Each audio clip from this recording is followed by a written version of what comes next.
काव्या इस वक्त चुपचाप अपनी बेड पर बैठकर खिड़की से चांद को देख रही थी। कुछ देर बाद वह अपनी जगह से खड़ी हुई। उसने अपने पैरों में स्लीपर पहने और बालकनी में आ गई। बालकनी में ठंडी ठंडी हवाएं आ रही थीं, जिसे महसूस करके काव्या ने सुकून के साथ अपनी आंखें बंद कर लीं। तेज चलती हवाओं की वजह से उसके बाल हवा में लहरा रहे थे। इस वक्त वह बेहद खूबसूरत लग रही थी। उसने अपनी आंखें बंद की तो उसकी आंखों के सामने आदित्य का गुस्से से भरा चेहरा आ गया। उसने झट से अपनी आंखें खोली। उसने इस चेहरे को पिछले 1 महीने से नहीं देखा था, ना ही उसने उसकी आवाज़ सुनी थी। काव्या की आंखों में फिर से हल्की नमी आ गई। उसका दिल तो करता था कि वह अभी जाकर आदित्य को खींचकर अपने पास लेकर आए और उसके सीने में दुबक कर छुप जाए। पर वह जानती थी कि यह सिर्फ वह सपने में कर सकती है, क्योंकि आदित्य की जिंदगी में तो उसकी कोई अहमियत ही नहीं थी। काव्या ने खुद से मुस्कुराकर हंसते हुए अपनी दोनों आंखें खोलीं और कहा, काव्या सिंह, तुझे कोई प्यार नहीं कर सकता, क्योंकि तू किसी के प्यार के लिए बनी ही नहीं है। और तू जिस किसी से भी प्यार करेगी, वह तेरा कभी हो नहीं सकता। शायद भगवान ने तेरी किस्मत में यही लिखा है, इसलिए अब तुझे बस खुद से प्यार करना है, खुद के लिए जीना है, क्योंकि बाकी सब तेरा साथ छोड़ सकते हैं, पर तू खुद का साथ कभी नहीं छोड़ेगी। काव्या ने मुस्कुराते हुए खुद से कहा। भले ही वह चेहरे से मुस्कुरा रही थी, पर उसके दिल के अंदर का दर्द वह अच्छे से महसूस कर सकती थी। वहीं दूसरी तरफ अमेरिका के प्राइवेट एयरपोर्ट पर काफ़ी भीड़ थी। वहां पर काफ़ी सारी सिक्योरिटी गार्ड्स नजर आ रहे थे, जिनके ड्रेस के ऊपर AK लोगो बना हुआ था। ये किसी और नहीं बल्कि आदित्य के बॉडीगार्ड थे। आदित्य आज 1 महीने बाद अमेरिका से इंडिया वापस लौटने वाला था, इसलिए एयरपोर्ट पर इतनी ज़्यादा टाइट सिक्योरिटी तैनात की गई थी। सभी लोग अपने राजा का आने का इंतजार कर रहे थे।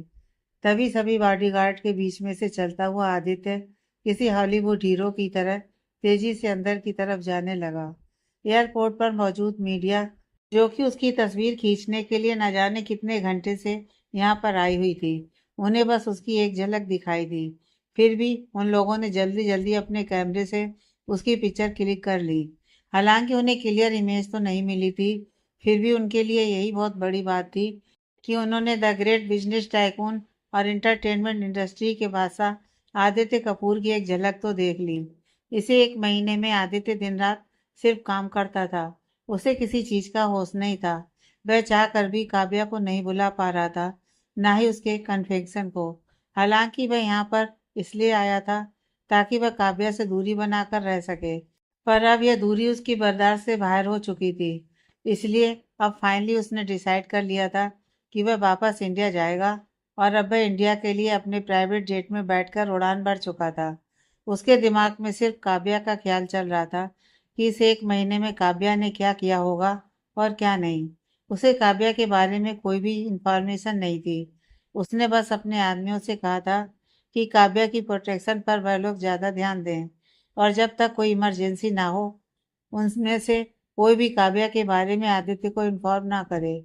और अभी तक आदित्य के किसी भी सबॉर्डिनेट ने उसे काव्या के बारे में इन्फॉर्म नहीं किया था, जिसका यही मतलब था कि काव्या बिल्कुल सेफ थी।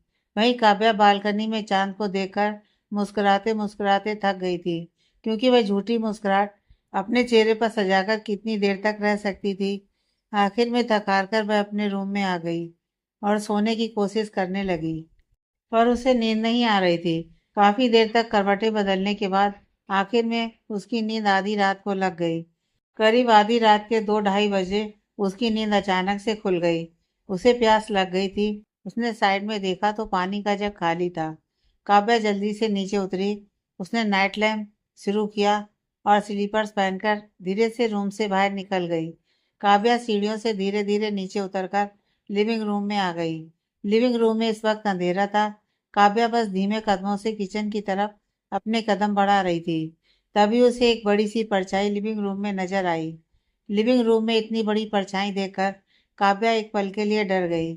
उसे समझ ही नहीं आ रहा था कि जब घर में वह बस अकेली है तो यह परछाई किसकी हो सकती है। रात में घर में बस फीमेल सर्वेंट को रुकने की इजाज़त थी, इसलिए काव्या को समझ में नहीं आ रहा था कि इतनी बड़ी परछाई किसकी हो सकती है।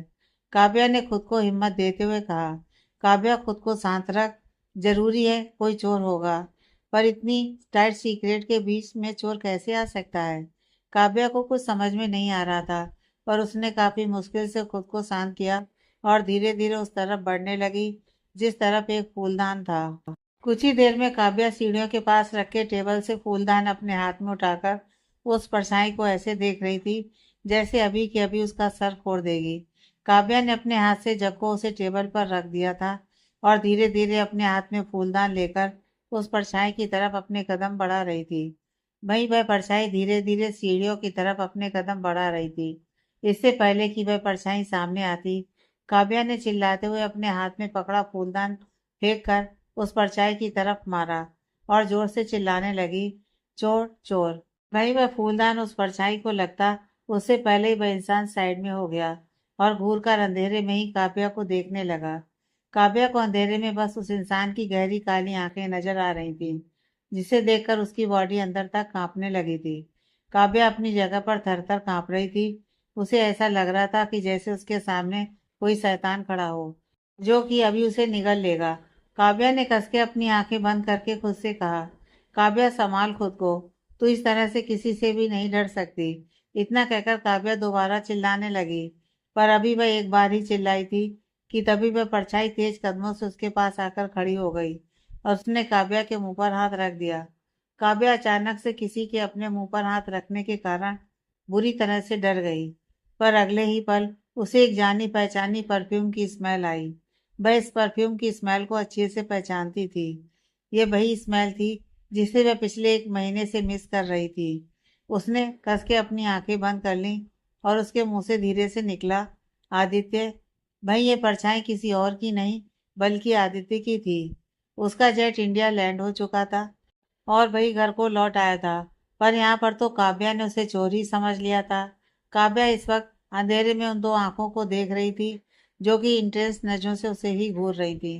काव्या भी अपनी आंखों को बड़ा बड़ा करके आदित्य को देख रही थी। आदित्य ने इस वक्त एक हाथ से उसकी कमर से पकड़ा हुआ था और दूसरे हाथ से उसने काव्या का मुंह बंद किया हुआ था।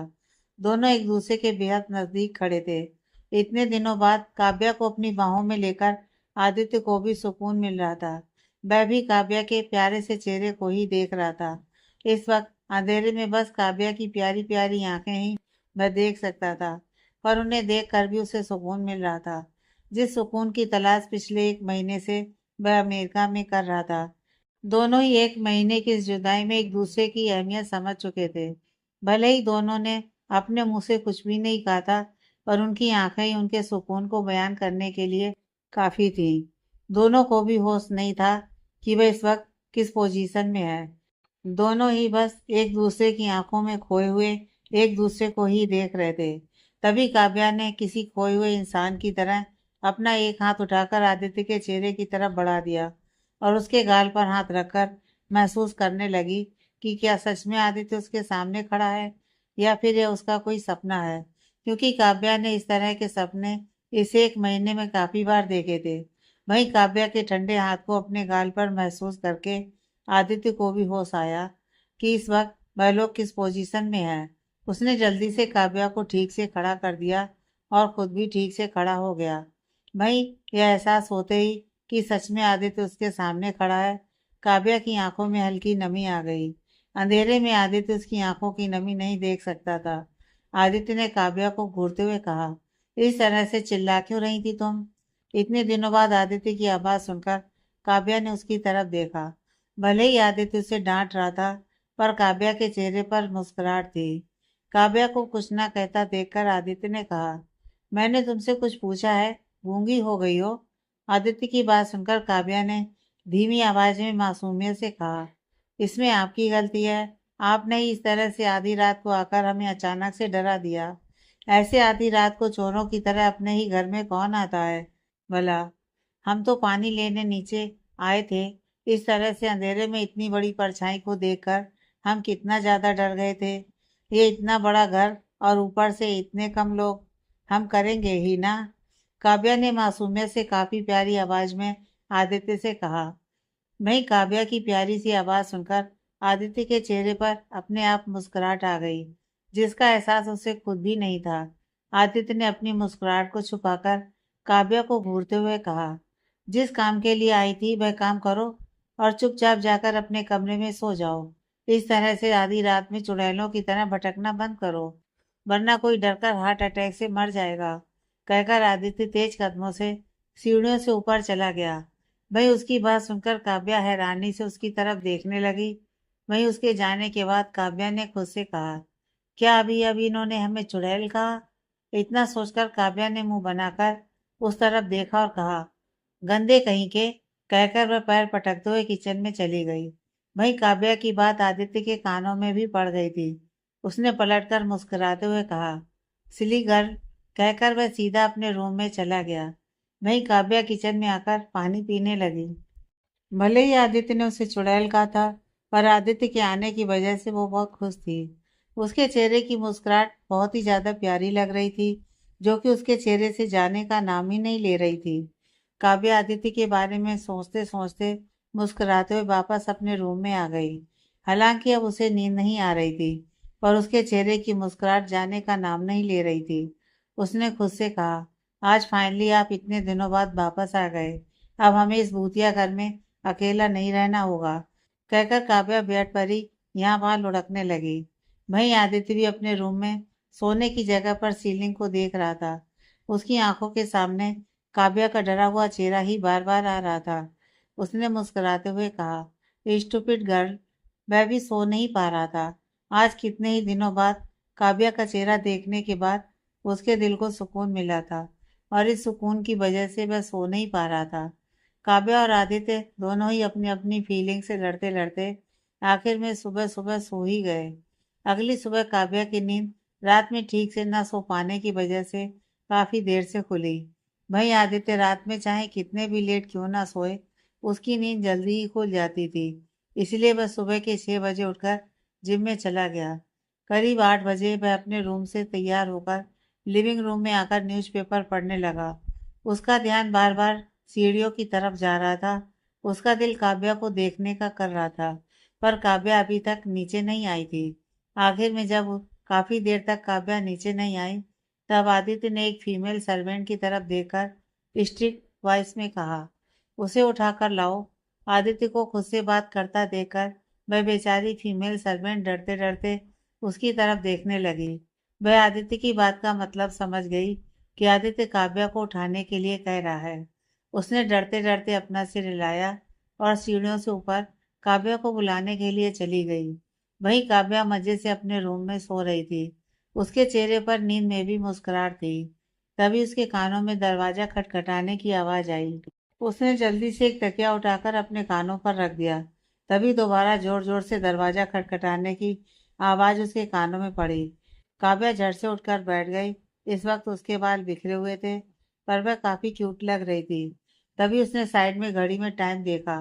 टाइम देखते ही उसके मुंह से चीख निकल गई, क्योंकि इस वक्त सुबह के 8:30 बज रहे थे और आज उसकी शूटिंग का पहला दिन था।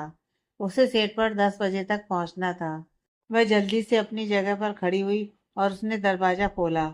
दरवाजा खुलते ही सामने खड़ी सर्वेंट ने रिस्पेक्ट के साथ अपना सर झुकाते हुए कहा, मैडम, इतनी लेट तक आप क्यों सो रही हैं? वो सर्वेंट की बात सुनकर काव्या ने कहा, कुछ नहीं, मुझे देर हो रही है। थैंक यू सो मच मुझे इतनी जल्दी उठाने के लिए। इससे पहले कि सर्वेंट काव्या को कुछ कहती, काव्या दौड़ते हुए सीधा बाथरूम में चली गई थी। सर्वेंट भी चुपचाप वापस नीचे आ गई। वही सर्वेंट को नीचे आता देखकर आदित्य ने उसकी तरफ देखा। आदित्य की नजरों का मतलब समझते ही सर्वेंट ने कहा, मैडम उठ गई हैं, वह थोड़ी देर में नीचे आ जाएंगी। सर्वेंट की बात सुनकर आदित्य ने ज्यादा रिएक्ट नहीं किया और चुपचाप अपना न्यूज़पेपर पढ़ने लगा। वहीं काव्या जल्दी से अपने रूम से तैयार होकर बाहर निकली। उसने आज एक वाइट कलर की घुटनों तक की ड्रेस पहनी हुई थी। ड्रेस एक साइड से ऑफ शोल्डर थी, जिससे काव्या का गोरा कंधा और कॉलर बोन नजर आ रहे थे। काव्या ने अपने चेहरे पर हल्का मेकअप किया और अपने पैरों में ब्लैक कलर की सैंडल पहनकर रूम से बाहर निकल आई। वह जल्दी जल्दी सीढ़ियों से उतर रही थी। तभी आदित्य, जो कि न्यूज़पेपर पढ़ रहा था, उसका ध्यान काव्या की तरफ गया। काव्या इस वक्त किसी खिले गुलाब की तरह लग रही थी। आदित्य उसे ही देखने लगा। वह अपनी पलकें भी नहीं झपका रहा था। यह एहसास होते ही उसने जल्दी से अपनी नजरें फेर लीं, पर वह चाहकर भी काव्या से अपनी नजरें नहीं हटा पा रहा था। आदित्य न्यूज़पेपर पढ़ने की कोशिश कर रहा था, पर वह टेढ़ी नजरों से काव्या को ही देख रहा था। तब तक काव्या भी नीचे आ गई थी। उसका ध्यान भी आदित्य की तरफ गया। काव्या को खुद की तरफ देखता देखकर आदित्य ने अपनी नजरें उससे पूरी तरह से फेर ली।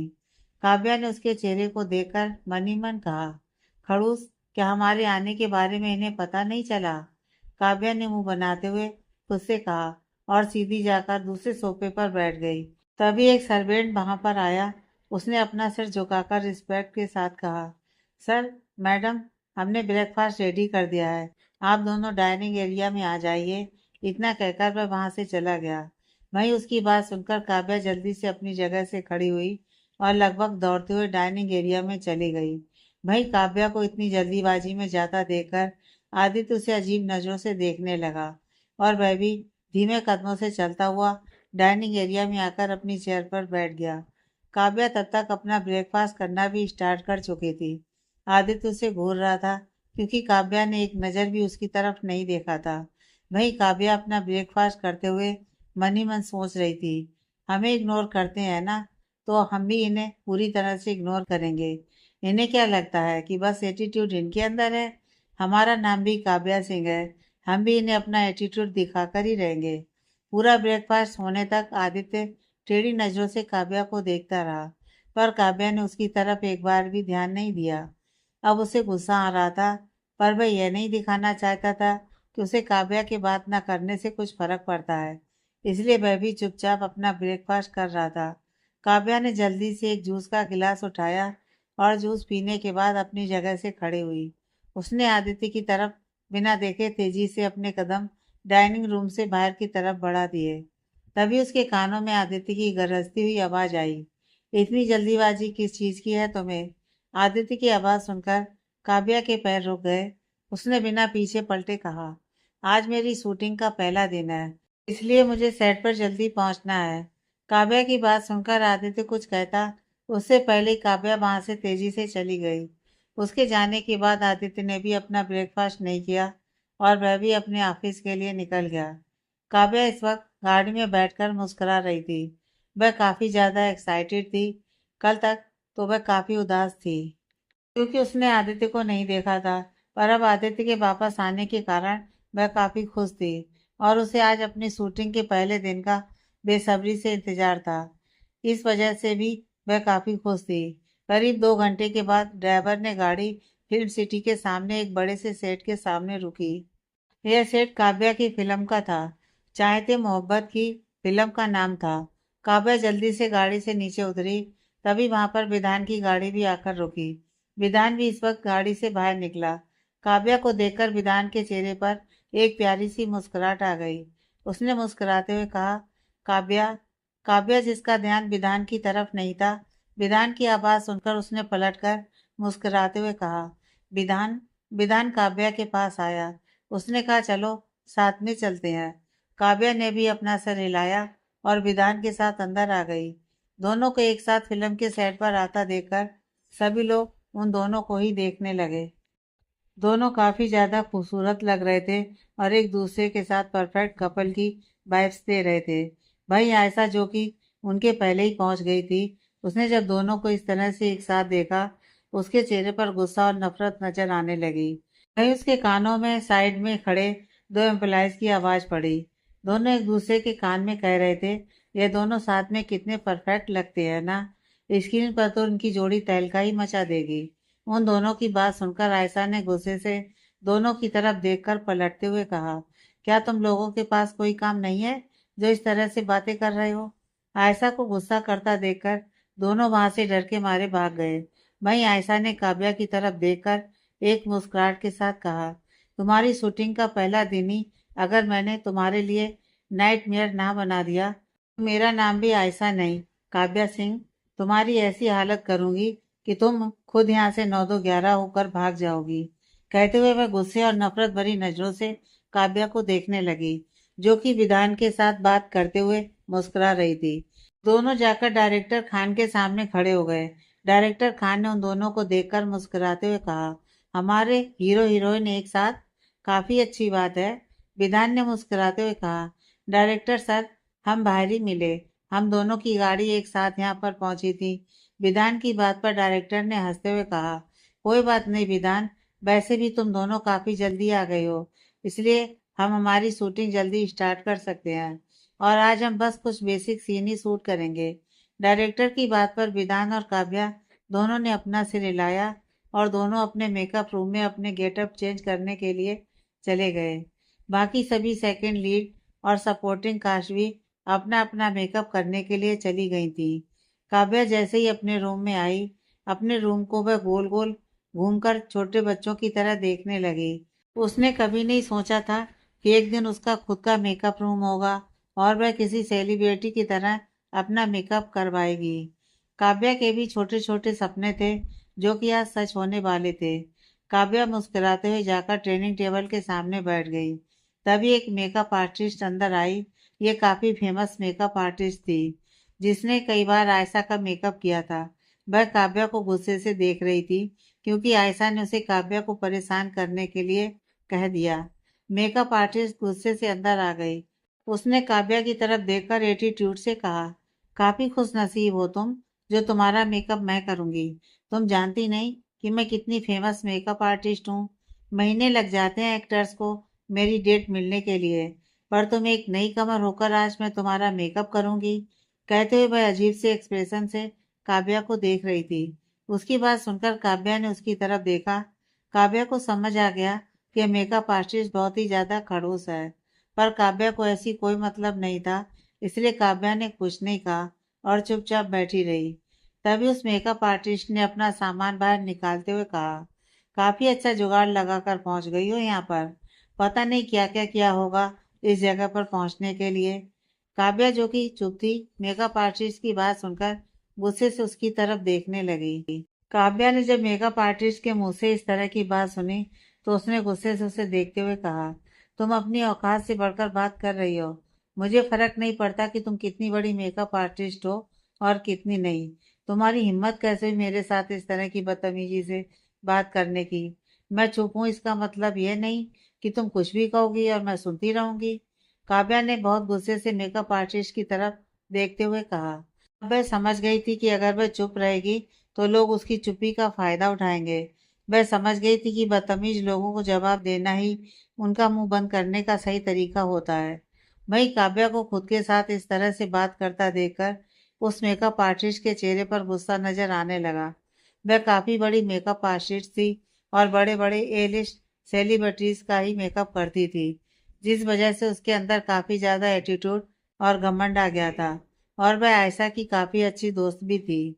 इस वजह से वह यहाँ पर काव्या की इंसल्ट करने के लिए आई थी। उसने गुस्से से काव्या की तरफ देखते हुए कहा, औकात तुम अपनी भूल रही हो।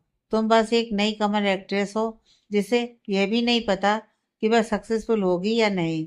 और एटीट्यूड तो ऐसे दिखा रही हो जैसे कहीं की टॉप लिस्ट की एक्ट्रेस हो। उस मेकअप आर्टिस्ट की बात सुनकर काव्या ने मुस्कुराते हुए कहा, तुम्हें इससे कोई मतलब नहीं होना चाहिए। तुम यहाँ पर जिस काम के लिए आई हो वह काम करो और चलती बनो। मुझे तुम्हारी जैसी घटिया लड़की के साथ जबान लड़ाने में कोई इंटरेस्ट नहीं है। काव्या के मुंह से खुद के लिए घटिया सुनकर उस मेकअप आर्टिस्ट ने गुस्से से कहा, तुम्हारी जैसी लड़की का मेकअप तो मैं कभी नहीं करूंगी, चाहे कुछ भी क्यों ना हो जाए। कहकर वह गुस्से से रूम से बाहर जाने लगी। तभी काव्या ने मुस्कुराते हुए कहा, वैसे भी मैं डायरेक्टर से कहकर तुम्हें रिप्लेस कराने ही वाली थी। सोचा था आज के दिन एडजस्ट कर लेती हूँ, पर अब जब तुम खुद ही जाना चाहती हो तो मैं भी खुश हूँ। Get lost.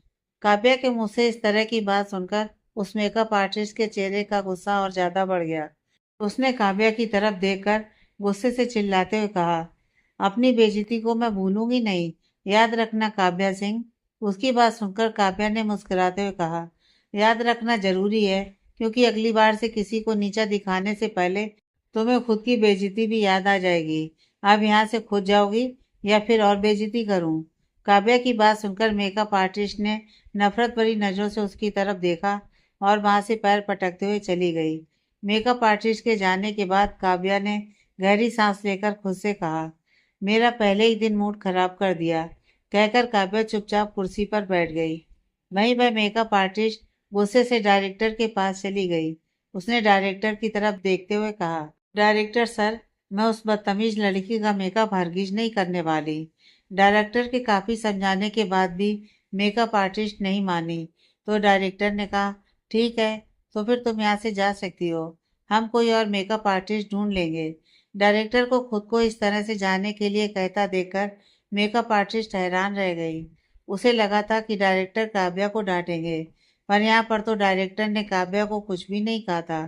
तभी पीछे से आयशा की आवाज उन लोगों के कानों में पड़ी। आयशा ने डायरेक्टर की तरफ देखते हुए कहा, डायरेक्टर सर, किंजल मेरा मेकअप कर लेगी, आप इसे यहाँ से जाने के लिए मत कहिए। उस मेकअप आर्टिस्ट का नाम किंजल था। आयशा की बात सुनकर डायरेक्टर ने कहा, तो ठीक है, तुम इसे अपने साथ लेकर चली जाओ, हम काव्या के लिए कोई और मेकअप आर्टिस्ट ढूंढ लेंगे। किंजल ने आयशा की तरफ देखा तो आयशा ने आंखों ही आंखों में उसे कुछ इशारा किया और अपने साथ चलने के लिए कहा। किंजल ने गुस्से से मनी मन काव्या को गालियां दी और डायरेक्टर की तरफ देखकर आयशा के साथ उसके रूम में चली गई। आयशा के मेकअप रूम में आने के बाद किंजल ने गुस्से से चिल्लाते हुए कहा, उस घटिया लड़की की वजह से पहली बार मेरी इस तरह से बेइज्जती हुई है, मैं उसे छोड़ूंगी नहीं। खुद को समझती क्या है, पहली फिल्म में ही इतना ज्यादा उड़ रही है जैसे कि कोई बड़ी एक्ट्रेस हो। किंजल गुस्से से खुद में ही बड़बड़ा रही थी। तभी आयशा ने मुस्कुराते हुए कहा, शांत रहो किंजल, तुम्हारी ये आदत बहुत बुरी है, बहुत जल्दी गुस्से में आ जाती हो। आयशा की बात सुनकर किंजल ने कहा, आयशा तुम जानती नहीं उस घटिया लड़की ने मेरे साथ किस तरह से बात की। किंजल की बात सुनकर आयशा ने हंसते हुए कहा, मैं अच्छे से जान गई हूँ उस घटिया लड़की को।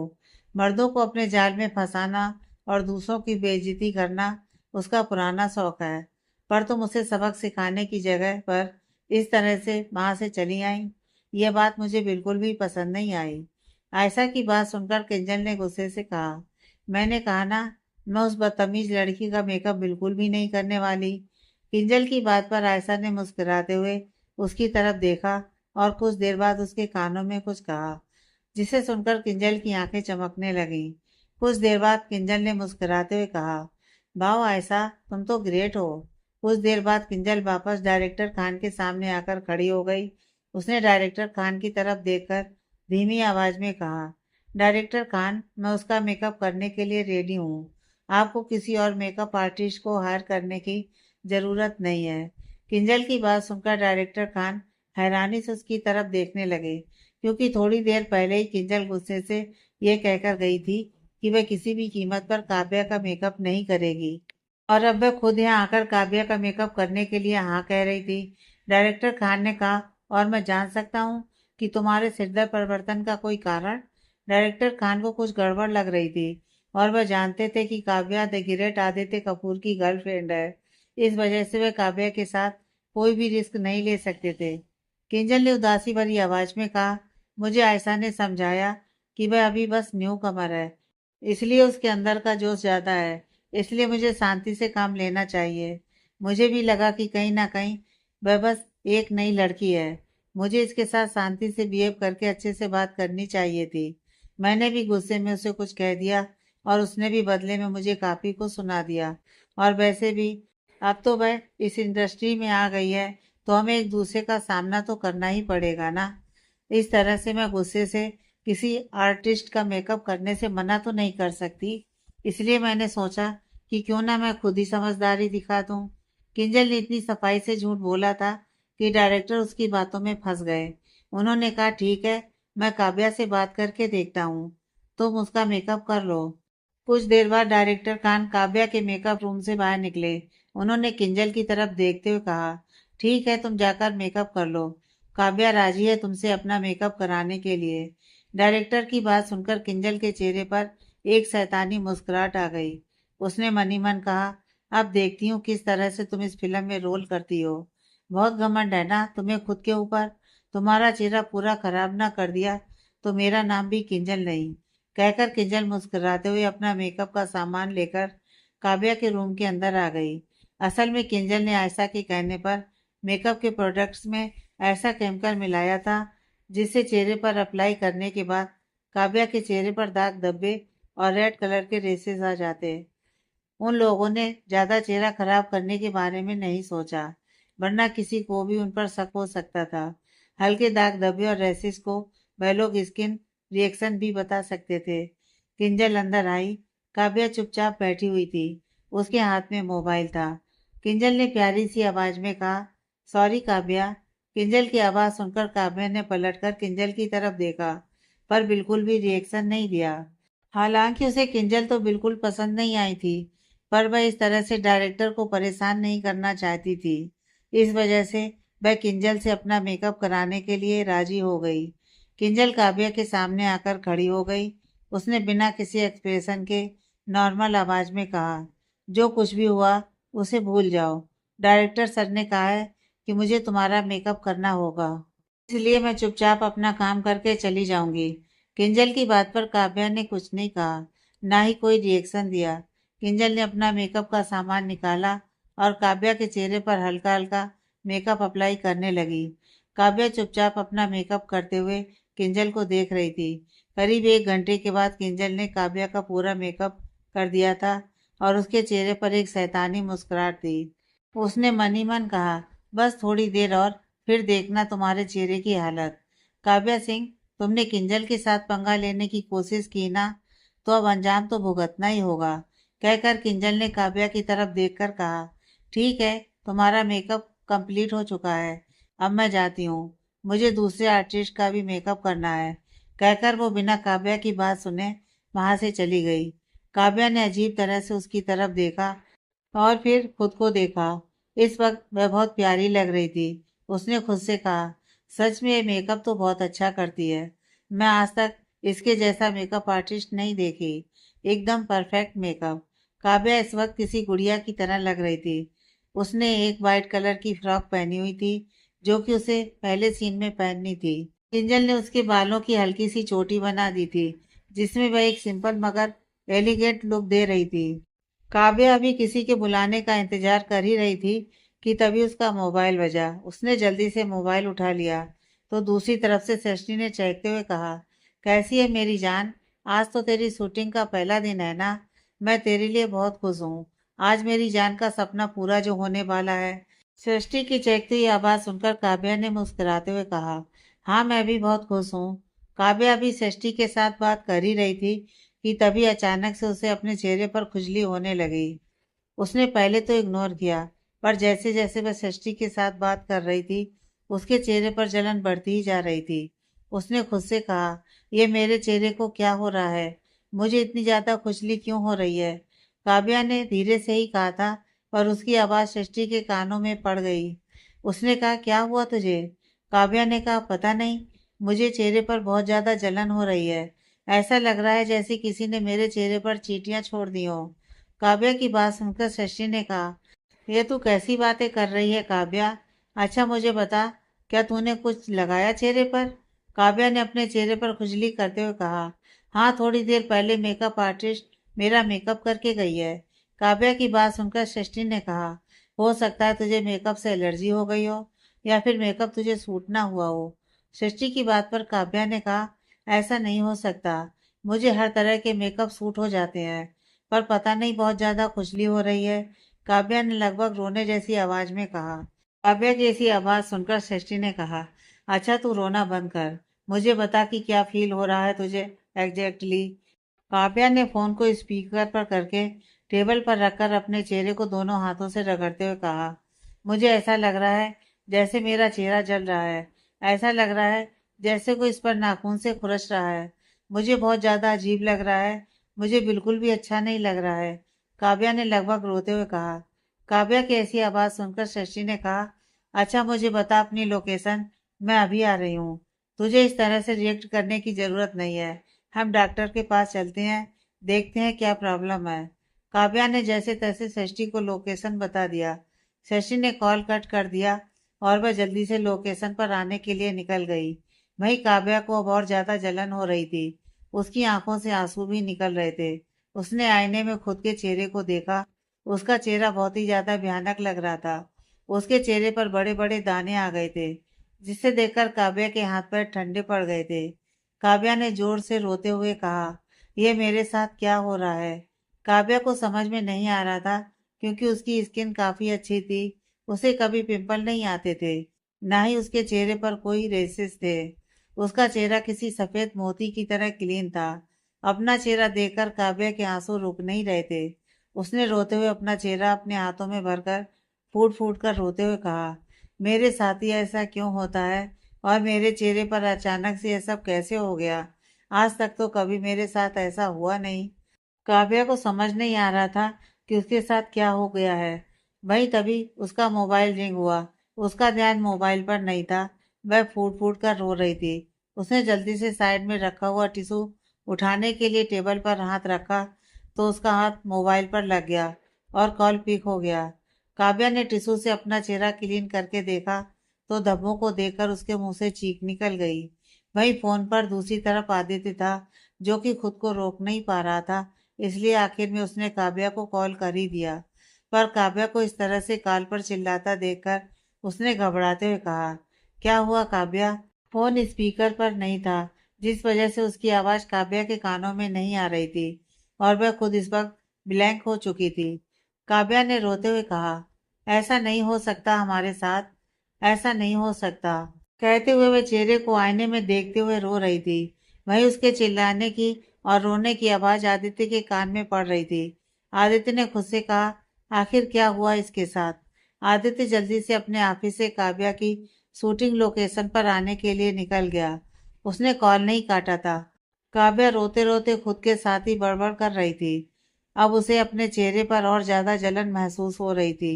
उसके रोने की आवाज भी आदित्य को तेजी से फोन पर सुनाई दे रही थी। उसकी पकड़ फोन पर गुस्से से कस गई थी। वहीं षष्ठी भी कुछ ही देर में शूटिंग लोकेशन पर पहुंच गई थी। वह तेजी से अपनी कार से बाहर निकली और अंदर की तरफ जाने लगी, पर उसे कुछ बाउंसर ने वहीं पर रोक लिया।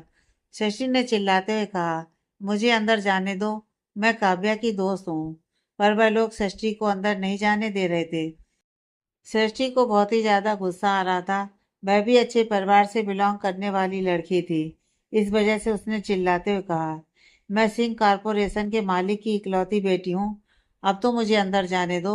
षष्ठी काफी देर तक उनके साथ बहस करती रही, पर वह लोग षष्ठी को अंदर नहीं जाने दे रहे थे। तभी वहां पर आदित्य की गाड़ी आकर रुकी। आदित्य अपने चेहरे पर मास्क लगाकर तेजी से अपनी गाड़ी से बाहर निकला ताकि उसे कोई यहाँ पर पहचान ना पाए। उसके पीछे ही उसके बॉडीगार्ड्स की गाड़ियां भी थीं। आदित्य जैसे ही अंदर जाने को हुआ, उसका ध्यान सृष्टि पर गया, जो कि बाउंसर के साथ लड़ाई कर रही थी। सृष्टि ने आदित्य को देखा और वह मास्क लगाने के बावजूद उसे पहचान गई। उसने आदित्य की बाजू पकड़ते हुए कहा, प्लीज मुझे अंदर ले चलिए, काव्या रो रही है, मुझे उसके पास जाना है। आदित्य ने गुस्से से सृष्टि के उस हाथ को घूर कर देखा जिस हाथ से सृष्टि ने उसकी बाजू पकड़ी थी। सृष्टि ने जब आदित्य की गुस्से भरी नजरें खुद पर महसूस की, उसने जल्दी से उसका हाथ छोड़ दिया। आदित्य जानता था कि सृष्टि काव्या की काफी अच्छी दोस्त है, इसलिए उसने कहा, चलो। आदित्य के इतना कहते ही उन बांसुरों ने सृष्टि को उसके साथ अंदर जाने दिया। आदित्य सीधा शूटिंग लोकेशन के पिछले दरवाजे से अंदर जा रहा था, क्योंकि उसे यह एरिया पूरी तरह से पता था। वहीं अपने रूम में काव्या अब रोते रोते नीचे जमीन पर बैठ गई थी। रो रो कर उसने अपनी आंखें सुजा ली थी। उसने खुद से कहा, हमारे साथ ऐसा क्यों हो जाता है? काव्या अभी रो ही रही थी कि तभी उसे किसी के कदमों की आवाज सुनाई दी। काव्या ने पलट कर देखा तो उसे दो जोड़ी लेदर बूट नजर आए। उसने धीरे से अपना चेहरा ऊपर उठाकर देखा तो उसे सबसे पहले आदित्य का चेहरा नजर आया, जिस पर टेंशन नजर आ रही थी। आदित्य को देखते ही काव्या बिना कुछ सोचे समझे अपनी जगह से खड़ी हुई और सीधा जाकर उससे लिपट गई और फूट फूट कर रोने लगी। आदित्य के पीछे ही षष्ठी भी खड़ी थी। षष्ठी ने जब काव्या का चेहरा देखा तब उसका चेहरा हक्का बक्का हो गया। षष्ठी और काव्या काफी पुरानी दोस्त थी और षष्ठी जानती थी कि काव्या की स्किन कितनी ज्यादा अच्छी है। काव्या को कभी न पिंपल आते थे, न ही उसके चेहरे पर कोई दाग धब्बे थे। उसका चेहरा बिल्कुल किसी कोरे कागज की तरह क्लीन था। पर काव्या का चेहरा इस वक्त सच में डरावना लग रहा था। उसे देखकर एक पल के लिए सृष्टि का भी दिल जोर जोर से धड़कने लगा कि क्या हुआ है काव्या के चेहरे के साथ। वहीं आदित्य ने जब काव्या का चेहरा देखा तब उसके हाथ की मुट्ठी गुस्से से बंध गई। पर जब काव्या उसके गले से आकर लगी आदित्य ने अपने हाथ की मुट्ठी खोली और उसकी पीठ पर हाथ फेरने लगा। काव्या जोर जोर से रो रही थी। आदित्य ने उसे खुद से अलग नहीं किया, बल्कि उसे अपने सीने पर सर रखकर रोने दिया। कुछ देर बाद आदित्य ने उसे खुद से अलग किया और उसका चेहरा देखने लगा। शशि ने भी ध्यान से इस बार काव्या का चेहरा देखा। काव्या का चेहरा बहुत ही ज्यादा डरावना लग रहा था। काव्या ने रोते हुए कहा, अब हम क्या करें? आज तो हमारा पहला सीन शूट होने वाला था और हमारा चेहरा ऐसा हो गया। हमारे साथ ही ऐसा क्यों होता है? कहकर वह रोते रोते घुटनों के बल बैठ गई। वहीं उसकी ऐसी हालत देखकर आदित्य ने मन ही मन कहा, जिस किसी ने भी ये किया है उसे मैं छोड़ूंगा नहीं। पहले मुझे इसकी ट्रीटमेंट करनी होगी। आदित्य ने काव्या को कंधे से पकड़कर खड़ा करते हुए कहा। रोना बंद करो। आदित्य की आवाज सुनकर काव्या ने उसकी तरफ देखा। हालांकि उसकी हिम्मत नहीं हो रही थी कि वह आदित्य के सामने खड़ी रह सके, क्योंकि वह इस वक्त बेहद ही ज्यादा बदसूरत लग रही थी। उसने रोते हुए कहा, आप हमें मत देखिए, हम बहुत ही ज्यादा बदसूरत हैं। आपको तो हमें देखकर उल्टी आ रही होगी। काव्या की बात सुनकर आदित्य ने उससे कहा, बकवास बंद करो और मुझे बताओ कि तुमने क्या लगाया था। काव्या ने रोते रोते कहा, हमने कुछ नहीं लगाया, बस थोड़ी देर पहले मेकअप आर्टिस्ट हमारा मेकअप करके चली गई थी। हम सच कह रहे हैं, महादेव की कसम। काव्या की बात सुनकर आदित्य ने सृष्टि की तरफ देखा और कहा, जो मेकअप आर्टिस्ट ने इसका मेकअप किया है, तुम उसे पकड़ो। मैं इसे लेकर अस्पताल जा रहा हूँ। सृष्टि भी इस वक्त बेहद ज्यादा गुस्से में लग रही थी, क्योंकि काव्या के चेहरे को देखकर वह समझ गई थी कि जरूर ये किसी का प्लान है। उसने आदित्य की तरफ देखकर अपना सिर हिलाया। काव्या ने रोते रोते आदित्य और शशि की तरफ देखा। वह दोनों वह इंसान थे जिन्हें उसकी दिल से परवाह थी। आदित्य ने काव्या की तरफ देखा और झटके से उसे गोद में उठा लिया। काव्या हैरानी से आदित्य की तरफ देख रही थी। यह देखकर आदित्य ने कहा, मुझे घूरने से कुछ नहीं होने वाला। चुपचाप मेरे सीने पर अपना सर रखो और शांत हो जाओ। मैं वादा करता हूँ तुम्हें कुछ नहीं होगा। मैं तुम्हारा चेहरा पहले की तरह क्लीन करवा दूंगा। आदित्य ने इतना कहा ही था कि काव्या ने अपना सर उसके सीने पर रखा और शांति से लेट गई। रो रो कर उसकी हालत खराब हो गई थी। पहले से ही वह काफी सेंसिटिव थी। आदित्य उसे पिछले रास्ते से सीधा बाहर लेकर आ गया। किसी को भी काव्या के बारे में कुछ भी पता नहीं था। आदित्य सीधा उसे अपनी गाड़ी में लेकर बैठ गया और गाड़ी तेजी से मुंबई की सड़कों पर दौड़ने लगी। उसने कॉल पर किसी को कुछ कहा और काव्या का चेहरा अपने हाथों में भरकर प्यार से उसकी आंखों में देखते हुए कहा, रोना बंद करो। मैंने कहा ना, तुम्हारे चेहरे को कुछ नहीं होगा। काव्या ने रोते हुए कहा, पर हमने किसी के साथ कुछ नहीं किया था। हमारे साथ ऐसा क्यों हुआ? हम सच कह रहे हैं, हमने कुछ नहीं किया। हम बहुत गंदे लग रहे हैं ना? अगर हमारा चेहरा ठीक नहीं हुआ तो हम कभी फिल्म में काम नहीं कर पाएंगे ना? हमारी लाइफ बर्बाद हो जाएगी ना? काव्या कुछ ना कुछ बड़बड़ कर रही थी, जिसे सुनकर आदित्य ने उसकी आंखों में आंखें डालकर देखते हुए कहा, मैंने कहा ना कुछ नहीं होगा। काव्या ने रोते हुए कहा, हम जानते हैं आप बस ये सब इसलिए कह रहे हैं ताकि हम रोना बंद कर दें, पर देखिए हमारा चेहरा कितना ज्यादा गंदा हो गया है। काव्या के चेहरे पर इस वक्त बड़े बड़े पिंपल्स जैसे दाने आ गए थे और वह सच में काफी डरावनी लग रही थी। काव्या की बात सुनकर आदित्य ने उसकी तरफ देखा और आगे बढ़कर उसके गालों पर किस कर लिया। काव्या जो कि रोते हुए उसे खुद से दूर करने की कोशिश कर रही थी, आदित्य को खुद को इस हालत में किस करता देखकर हैरानी से उसकी तरफ देख रही थी। आदित्य ने उसके दूसरे गाल पर भी किस करते हुए कहा, खूबसूरती चेहरे में नहीं, इंसान के दिल में होती है और तुम्हारा दिल बहुत खूबसूरत है। काव्या हैरानी से आदित्य की तरफ देख रही थी। उसे यकीन नहीं हो रहा था कि अब जब वह इतनी ज्यादा बदसूरत लग रही है, इस हालत में आदित्य से किस भी कर सकता है। वह फटी आंखों से आदित्य को ही देख रही थी। अब तक उनकी गाड़ी मुंबई के प्राइवेट एयरपोर्ट पर पहुंच चुकी थी। काव्या को कुछ भी एहसास नहीं था कि वह कहाँ जा रही है और आदित्य उसे लेकर कहाँ जा रहा है। गाड़ी के रुकते ही आदित्य गाड़ी से बाहर निकला और उसने काव्या को अपनी गोद में उठा लिया। काव्या ने रोते हुए कहा, हम चल सकते हैं। आदित्य ने कहा, चुपचाप अपना सर मेरे सीने में छुपा लो, मैं तुम्हें लेकर चल रहा हूँ और अपना मुंह बंद रखो। इतना कहकर वह तेजी से एयरपोर्ट के अंदर अपने कदम बढ़ाने लगा। इस वक्त वह लोग मुंबई के प्राइवेट एयरपोर्ट पर मौजूद थे। काव्या ने कुछ भी नहीं पूछा, क्योंकि उसे आदित्य पर पूरा भरोसा था। कुछ ही देर में आदित्य काव्या को लेकर अपने प्राइवेट जेट में बैठा हुआ था और उनका प्राइवेट जेट इस वक्त अमेरिका के लिए निकल चुका था। आदित्य ने अमेरिका के सबसे अच्छे स्किन स्पेशलिस्ट डॉक्टर को कांटेक्ट करके पहले ही बता दिया था कि वह किसी इंपॉर्टेंट इंसान को लेकर अमेरिका आ रहा है। आदित्य नहीं चाहता था कि काव्या के चेहरे पर एक भी दाग या धब्बा रहे, क्योंकि वह जानता था कि एक एक्ट्रेस के लिए उसका चेहरा सबसे ज़्यादा इम्पोर्टेंट होता है। आदित्य यह भी जानता था कि काव्या का सपना एक टॉप की एक्ट्रेस बनना है, जिसके लिए उसके चेहरे का अच्छा रहना बहुत ज़रूरी है। काव्या आदित्य के सीने पर सर रखकर ही सो गई थी। आदित्य इस वक्त गुस्से से प्राइवेट जेट पर बैठा हुआ था। उसने काव्या के चेहरे की तरफ देखा, जो सोते हुए भी काफी ज्यादा डरावना लग रहा था। काव्या के चेहरे पर अब सूजन भी आ गई थी। आदित्य समझ गया था कि जरूर जिस किसी ने काव्या का मेकअप किया है, उसने मेकअप के प्रोडक्ट में कुछ तो मिलाया ही होगा। वहीं दूसरी तरफ शूटिंग लोकेशन पर आदित्य ने डायरेक्टर खान को भी सब कुछ बता दिया था। डायरेक्टर खान भी काफी ज्यादा डरे हुए थे, क्योंकि आदित्य ने उन्हें सीधी सीधी धमकी दे दी थी। इसलिए वह इस वक्त चुपचाप अपनी जगह पर खड़े थे और षष्ठी गुस्से से किंजल को झकझोरते हुए पूछ रही थी कि उसने क्या किया है। षष्ठी तो सीधा जाकर किंजल के साथ भिड़ गई थी। उसने किंजल के गाल पर 2-3 थप्पड़ भी मार दिए थे। इस वक्त किंजल का चेहरा सूजा हुआ था, क्योंकि षष्ठी कोई दुबली पतली लड़की नहीं थी। किंजल इस वक्त बहुत ही ज्यादा गुस्से में उबल रही थी।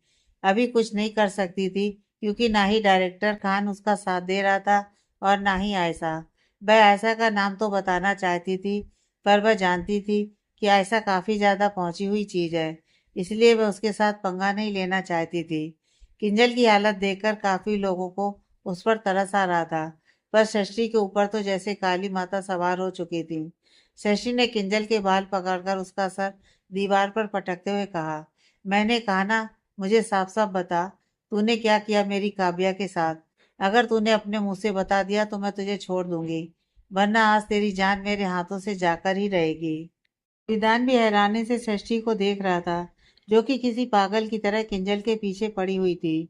उसने षष्ठी को पकड़कर रोकते हुए कहा, यह तुम क्या कर रही हो, और क्या हुआ काव्या को, कहाँ है। षष्ठी ने गुस्से से पलटकर विधान को देखा। उसने गुस्से से कहा, कौन हो तुम, मेरा हाथ छोड़ो, वरना अभी तुम्हारी भी धुलाई कर दूंगी। षष्ठी की बात सुनकर विधान हैरानी से उसकी तरफ देखने लगा। विधान को हर कोई जानता था, क्योंकि वह काफी फेमस था, पर यह लड़की उससे पूछ रही थी कि वह कौन है। असल में शशि को फिल्म में कोई इंटरेस्ट नहीं था। वह कभी फिल्में भी नहीं देखती थी। वह एक टॉम बॉय थी, जिसे एक्शन मूवीज पसंद थी, और वह सिर्फ हॉलीवुड की मूवीज देखती थी। इसलिए वह सच में विधान को नहीं जानती थी। शशि की बात सुनकर बाकी सभी हैरानी से उसकी तरफ देखने लगते हैं। किसी को भी यकीन नहीं हो रहा था कि यह लड़की द ग्रेट विधान कौशिक को नहीं पहचान रही है।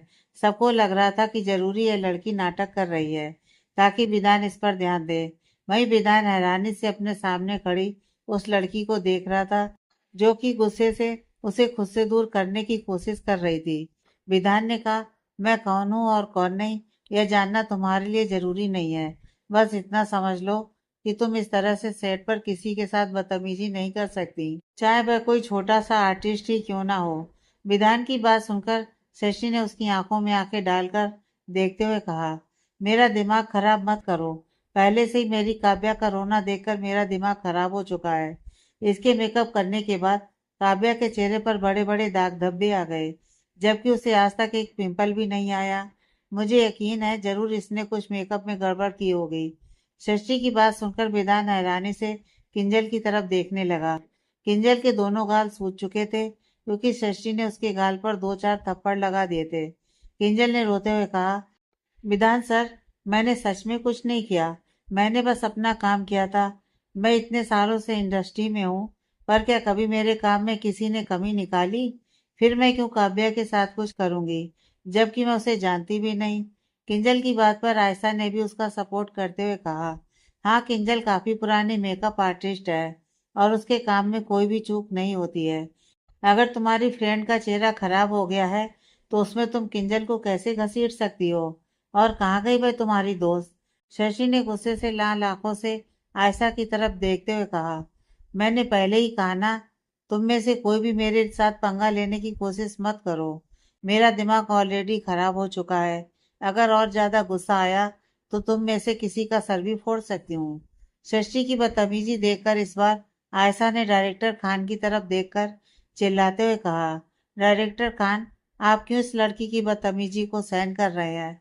आप किसी अनजान लड़की को इस तरह से अपने क्रू के साथ बदतमीजी कैसे करने दे सकते हैं?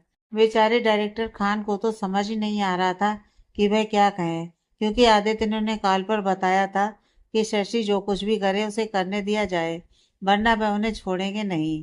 पर वह इस तरह से अपने क्रू के साथ किसी को बदतमीजी नहीं करने दे सकते थे। इससे उनका नाम खराब हो सकता था। पर उन्हें अपनी जान की भी चिंता थी, क्योंकि आदित्य कपूर से पंगा लेने की किसी की भी हिम्मत नहीं थी। अपने सवाल का कोई जवाब न मिलता देखकर आयशा ने दोबारा चिल्लाते हुए कहा, डायरेक्टर खान, मैंने आपसे ही कुछ पूछा है, जवाब दीजिए। आयशा को इतना बोलता देखकर सृष्टि ने उसके गाल पर भी एक थप्पड़ मारते हुए कहा, तू बहुत बोल रही है, मुझे तो लगता है इस सब में तेरा ही हाथ है। आयशा हैरानी से अपने सामने खड़ी लड़की को देख रही थी जिसने अभी उसे थप्पड़ मारा था। आयशा ने चिल्लाते हुए कहा, हाउ डेयर यू, तुम्हारी हिम्मत कैसे हुई मुझे थप्पड़ मारने की? आयशा ने इतना कहा ही था कि शशि ने उसके दूसरे गाल पर इस तरह से एक और जोरदार थप्पड़ मारते हुए कहा, इसी तरह से मेरी हिम्मत हुई तुम्हें थप्पड़ मारने की। एक और चाहिए क्या, यकीन दिलाने के लिए? आगे की कहानी नेक्स्ट पार्ट में।